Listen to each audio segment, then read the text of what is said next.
Mana biz hozir Tojikistonga keldik, bitta mahallaga. Mana uy montaj qilingan ekan. Hozir ko'ramiz qanaqa kabeldan qilingan.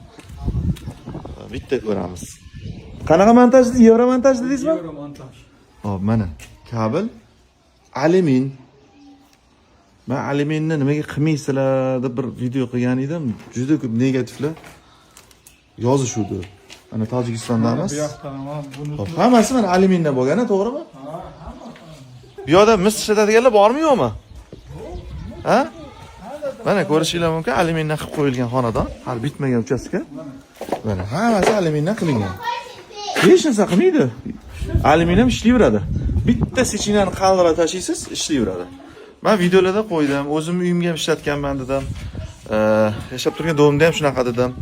Alyuminni misdan bitta nimaligi, past tomoni o'tkazuvchanligi ozgina pastroq.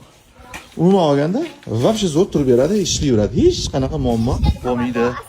Bu videoni shu alyumin yomonlaydigan elektrga tashlab qo'yasizlar. Hech qanaqa muammo bo'lmaydi alyumindan montaj qilsa.